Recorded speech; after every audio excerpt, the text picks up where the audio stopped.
A big letdown for Colstrip power plant proponents as the Save Colstrip bill falls in the Montana House. Just one day after it passed a preliminary vote, lawmakers vote down Senate Bill 331 37-60.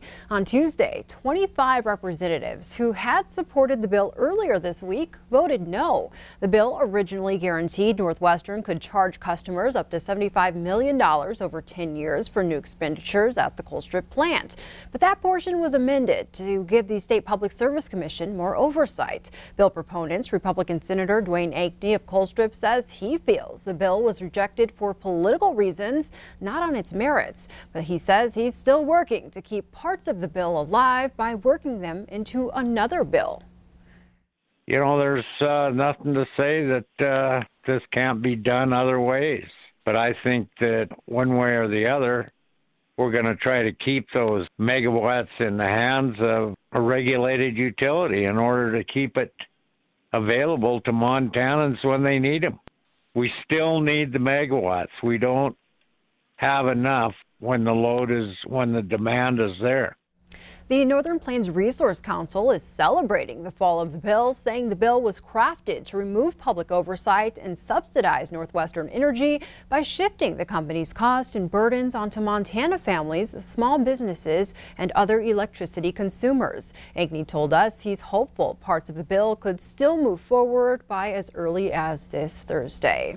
A bill addressing drunk driving in Montana is dead. This after lawmakers tried to stuff the bill into another bill in a last-ditch effort to get it passed. Senate Bill 65 was developed by Montana Attorney General Tim Fox. It included changes like allowing blood draws of first-time DUI suspects so they could be more assured of conviction and sent to treatment programs, higher fines for serial DUI offenders, and getting rid of laws that made it easier for people to drop DUI offenses from their record. Fox said he won't stop working on the issue.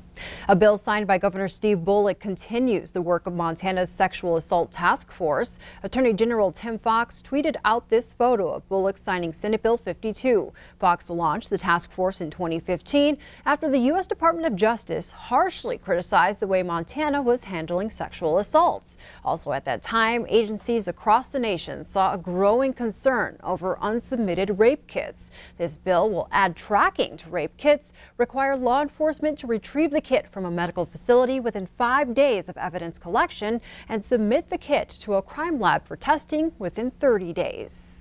A Billings man faces federal charges for using massage parlors as fronts for prostitution. Authorities say Scott Petrie encouraged customers to travel to Billings for commercial sex. Investigators say Petrie used the money to pay others involved in the conspiracy. Prosecutors say women were brought from out of state to provide sex for money. Petrie faces 35 years in prison. Authorities have released the name of a man killed in a rollover crash near Lodgegrass. Bighorn County Coroner Terry Bullis says 37-year-old Edmund Oldcrow of Lodgegrass died Monday morning on 40 Mile Road.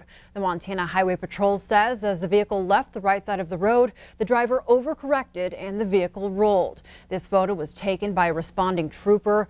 Oldcrow was a passenger and was thrown from the vehicle and died at the scene. The driver was taken to the hospital. Investigators say drugs and alcohol are suspected factors. The Montana Highway Patrol trooper shot in the head, neck, and face last month is showing slight improvements in a Utah hospital.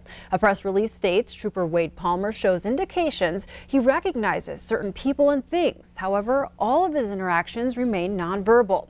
Palmer uses hand gestures and facial expressions, but the extent of how much he understands is unknown. Palmer is doing physical therapy to help strengthen his left arm and leg. Limited movement has been detected on his right side. Wiring and screws from his reconstructive jaw surgery should be removed later this week. Trooper Palmer was ambushed after he located a shooting suspect who had killed one and injured 2 others in Missoula on March 15th.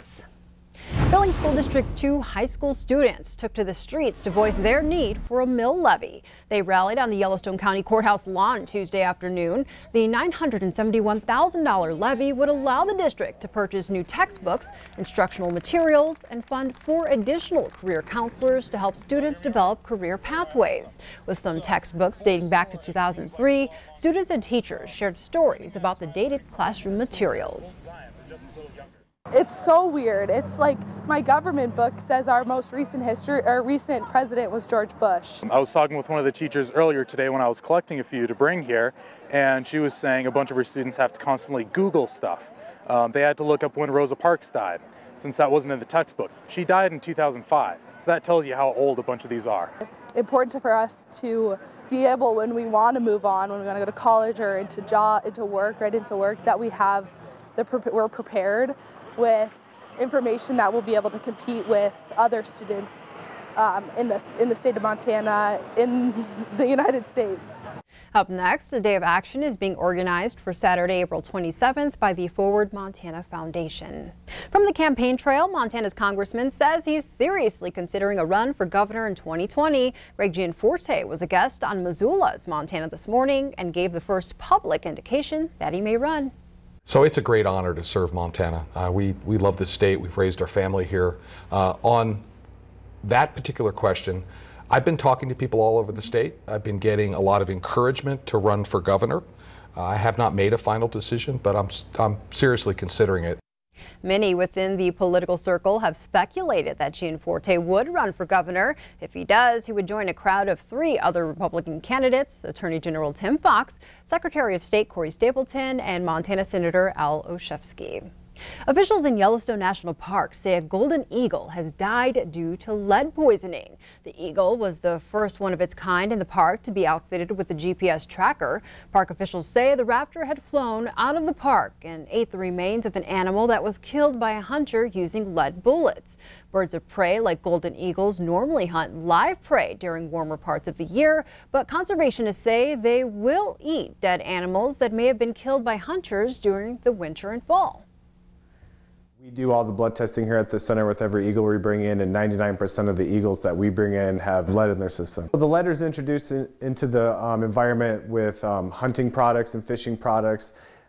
Usually, like with gopher hunting, someone will shoot a gopher with a lead bullet, leave it out there, a bird will come down, scavenge on it, eat the gopher, ingest the lead, and then therefore get lead poisoning.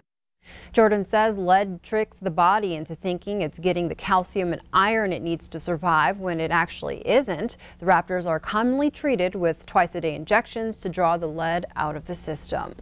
Plowing work is underway on the Beartooth Highway. The famous roadway connecting Red Lodge to Cook City and Yellowstone National Park closes each year due to excessive snow and winter conditions. Montana Department of Transportation crews have started to clear the highway this season and will typically meet snow drifts up to 26 feet high. The highway is set to open by the Friday of Memorial Day weekend each year, but as we all know, Mother Nature makes sure that date is a moving target.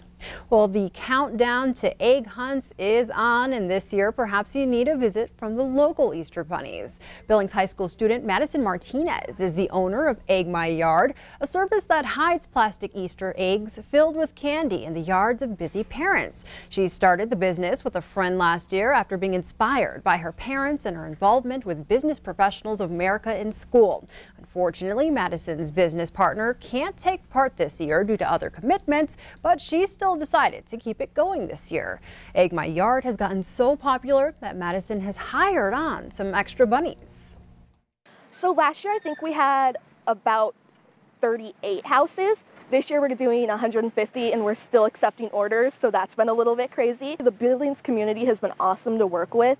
They've been really, really kind to me, and I'm getting positive feedback all the time, especially because I was a little bit nervous doing it alone this year. And then I kind of realized, hey, we already have a support system going. Let's keep it going. I don't want to leave these people out in the blue all alone for Easter, so I decided I'm going to do it alone this year. Madison says she still has some spots open on her schedule, so if you could use a visit from the local Easter Bunny, you can search for Egg My Yard on Facebook. Stick